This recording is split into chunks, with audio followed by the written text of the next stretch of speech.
Shri Gayatri tours and travels Chardham yatra complete travel plan. Rajya Sabha ఎన్నికలకు అభ్యర్థులను ప్రకటించింది బీజేపీ. 11 మంది అభ్యర్థుల జాబితాను ప్రకటించింది. రాజస్థాన్ నుంచి రాజ్యసభ ఎంపీ అభ్యర్థులుగా సతీష్ పునియా, అల్కా గుర్జర్, మధ్యప్రదేశ్ నుంచి తరుణ్ చుగ్, రజనీష్ అగర్వాల్, అరుణాచల్ ప్రదేశ్ నుంచి తాయ్ తాగాక్, మణిపూర్ నుంచి శారదాదేవిని బరిలోకి దింపింది బీజేపీ. గుజరాత్ నుంచి రాజుభాయ్ శుక్లా, ముఖేష్ భాయ్ రాఠవా, మాన్ సింగ్ పర్మార్, జితేందర్ సింగ్ మేఘ్జీబాయ్ కంజారియా, అలాగే ఒడిశా రాజ్యసభ ఉప ఎన్నికల్లో దేబాశిష్ సామంతరాయను రంగంలోకి దించింది భారతీయ జనతా పార్టీ. దీనికి సంబంధించి మరిన్ని అప్డేట్స్ మా కరెస్పాండెంట్ కిరణ్ అందిస్తారు. కిరణ్, భారతీయ జనతా పార్టీ అభ్యర్థులను ప్రకటించింది రాజ్యసభకు సంబంధించి, పర్టికులర్గా 11 మంది పేర్లు కూడా ఆయా రాష్ట్రాల నుంచి. ఏంటి అప్డేట్స్ ఏ విధంగా చూడాలి?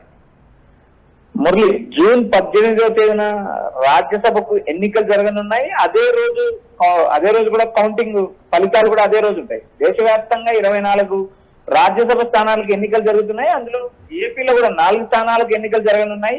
అయితే జూన్ 8వ తేదీన నామినేషన్ కు చివరి తేదీ, జూన్ 9న నామినేషన్ల పరిశీలన ఉంటుంది, జూన్ 11 వరకు విత్డ్రాక్ సమయం ఉంటుంది, జూన్ 20తో ఎన్నికల ప్రక్రియ ముగుస్తుంది, జూన్ 18వ తేదీన ఎన్నికలు జరుగుతాయి. అదే రోజు కౌంటింగ్ జరుగుతుంది. అయితే దేశవ్యాప్తంగా 11 స్థానాలకు బీజేపీ తన అభ్యర్థులను ప్రకటించింది. ఇప్పటికే రాజ్యసభలో కూడా అతిపెద్ద పార్టీగా బీజేపీ ఉంది.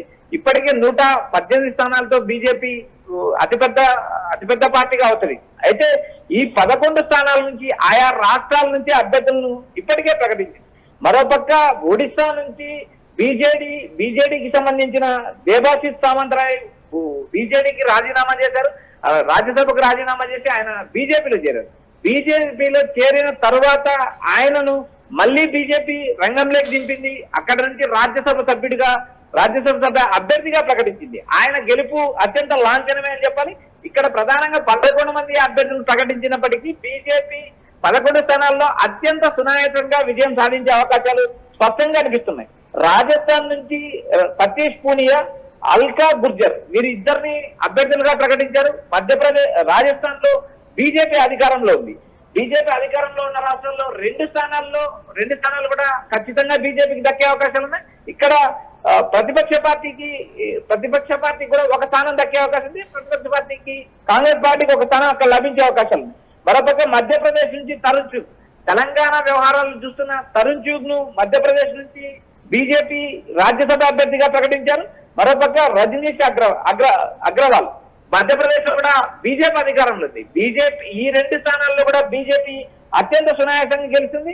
అరుణాచల్ ప్రదేశ్ నుంచి తాయ్ తగాక్, మణిపూర్ నుంచి శారదాదేవిని బరిలోకి దింపింది. మణిపూర్ లో బీజేపీ అధికారంలో ఉంది.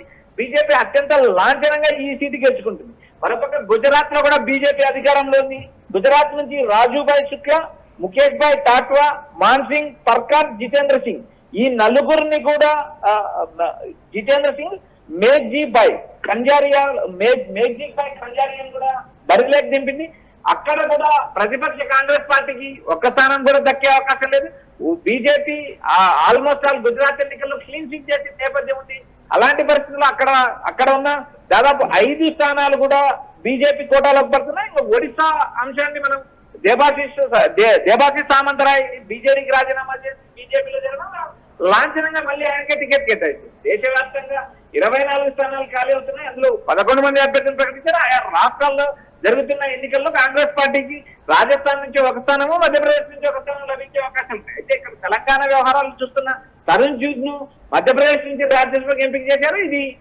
ఇది దక్షిణ భారతదేశంలో ఒక రాష్ట్రానికి ఇన్ఛార్జ్ తరుణ్ చుగ్ బీజేపీ అధిష్టానం ఒక గొప్ప ఆఫర్ ఇచ్చిందని చెప్పచ్చు. ప్రధానమంత్రి మోడీ, అమిత్ షా ఆధ్వర్యంలో బీజేపీని మరింత బలోపేతం చేస్తాం. ఆయా రాష్ట్రాల్లో బీజేపీకి సంబంధించిన సంస్థాగతంగా పార్టీని క్షేత్రస్థాయిలో తీసుకెళ్ళడానికి కూడా ఈ నియామకాలు పనికొస్తాయి. ఈ 11 మంది అభ్యర్థులు కూడా రాబోయే రోజుల్లో మరింతగా బీజేపీ కోసం తమ శాయశక్తుల పనిచేస్తారని బీజేపీ అధిష్టానం ప్రకటించింది. అత్యంత నమ్మకస్తులు విజయులను బీజేపీ అధిష్టానం ఎంపిక చేసిందని బీజేపీ వర్గాల నుంచి సమాచారం వినిపించింది. ఓవరాల్ గా దేశవ్యాప్తంగా 24 స్థానాల్లో ఎన్నికలు. ఈ ఎన్నికలు 18వ తేదీ జరగనున్నాయి. అదే తేదీన ఫలితాలు ప్రకటించినారు. ఎన్నికల ప్రాసెస్ అంతా జూన్ 20కి ముగియనున్నది. మోడీ, అమిత్ షా మరోసారి రాజ్యసభలో తమ ఆధిపత్యాన్ని నిరూపించుకున్నారు. మరో 11 సీట్లతో బీజేపీ రాజ్యసభలో దూసుకెళ్తుంది. రాబోయే రోజుల్లో మరిన్ని బిల్లులు, ఏదైతే డీలిమిటేషన్ బిల్లు కావచ్చు, అటు మహిళా బిల్లు, ఏదైతే మహిళా బిల్లు ముసుగులో డీలిమిటేషన్ బిల్లు తెచ్చారు గతంలో, బిల్లు వీగిపోయింది. అయితే వచ్చే పార్లమెంట్ సెషన్ లో డీలిమిటేషన్ బిల్లు ఆమోదించుకోవడానికి బీజేపీ పక్కా ప్రణాళికతో ఎంపిక చేసింది. ఇప్పటికే అటు టీఎంసీ ఇటు డిఎంకే ఈ 2 పార్టీలు కూడా నేరుగా బీజేపీకి మద్దతు ఇచ్చే అవకాశం ఉన్నాయి. టీఎంసీలో తిరుగుబాటు వర్గం దాదాపు 18 నుంచి 20 మంది ఎంపీలు నేరుగా బీజేపీకి మద్దతు ఇచ్చే పరిస్థితులు అవకాశాలు ఏర్పడ్డాయి. కాబట్టి వచ్చే పార్లమెంట్ సెషన్ లో డీలిమిటేషన్ ఎలాంటి రాజకీయ సమీకరణాలని చూసింది అంటే భారతీయ జనతా పార్టీ ఆయా రాష్ట్రాల్లో వచ్చే అసెంబ్లీ ఎన్నికలకు సంబంధించి ఇప్పటి నుంచే ప్రణాళికాబద్ధంగా ముందుకు వెళ్ళింది అనేటువంటి రీతిలో ఈ సెలక్షన్ ఉందనేటువంటి మాట చూడొచ్చంటారు. అలాగా ఖచ్చితంగా మురళి, బీజేపీ ఎంపికలో ఆర్ఎస్ఎస్ ముద్ర, బీజేపీ ముద్ర రెండు స్పష్టంగా కనిపిస్తాయి. రాబోయే రోజుల్లో ఎన్నికలు జరగబోయే రాష్ట్రాల్లో కూడా ఆర్ఎస్ఎస్ తో పాటు బీజేపీ కార్యకర్తలు క్షేత్రస్థాయిలో పార్టీని బలోపేతం చేయడం, పార్టీ విధానాలు, పార్టీ సిద్ధాంతాలు క్షేత్రస్థాయికి తీసుకెళ్లే నేపథ్యంలో భాగంగానే ఈ 11 మందిని ఎంపిక చేశారు. కొంతమంది నేతలు వేరే పార్టీల నుంచి బీజేపీలో చేరినప్పటికీ కూడా ఆ స్థానం రాజీనామా చేసే స్థానాన్ని బీజేపీ వారికి కట్టబెట్టడం కూడా మనం చూస్తున్నాం. గతంలో అయితే ఆంధ్రప్రదేశ్ లాంటి రాష్ట్రాల్లో అదే జరిగింది. అయితే దేశవ్యాప్తంగా బీజేపీని బలోపేతం దృష్ట్యా రాబోయే రాష్ట్రాల్లో ఎన్నికలు ఎదుర్కొనే దిశలో ఈ ఎంపికలు జరిగాయి. అయితే అమిత్ షా, మోడీ ఇప్పటికే బీజేపీని అత్యంత పటిష్టంగా సంస్థాగతంగా బలోపేతం చేశారు.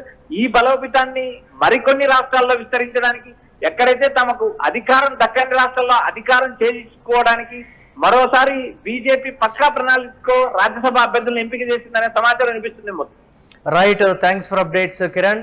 ఇక రాజ్యసభ ఎన్నికలకు అభ్యర్థులను ప్రకటించింది బీజేపీ. 11 మంది అభ్యర్థుల జాబితాను బీజేపీ ప్రకటించింది. రాజస్థాన్ నుంచి రాజ్యసభ ఎంపీ అభ్యర్థులుగా సతీష్ పునియా, అల్కా గుర్జర్, మధ్యప్రదేశ్ నుంచి తరుణ్ చుగ్, రజనీష్ అగర్వాల్, అరుణాచల్ ప్రదేశ్ నుంచి తాయ్ తాగాక్, మణిపూర్ నుంచి శారదాదేవిని బరిలోకి దింపింది బీజేపీ. గుజరాత్ నుంచి రాజు భాయ్ శుక్లా, ముఖేష్ భాయ్ రాఠవా, మాన్ సింగ్ పర్మార్, జితేంద్ర సింగ్, మేఘ్జీ భాయ్ ఖంజారియా. ఒడిశా రాజ్యసభ ఉప ఎన్నికల్లో దేబాశిష్ సామంతరాయ్ను రంగంలోకి దించింది భారతీయ జనతా పార్టీ. రాబోయే అసెంబ్లీ ఎన్నికలను దృష్టిలో పెట్టుకొని ఆయా రాష్ట్రాల్లో సమీకరణాల వైజ్గా ఈ అభ్యర్థులను ప్రకటించిందని అక్కడ రాజకీయ వర్గాలు చెప్తున్నాయి.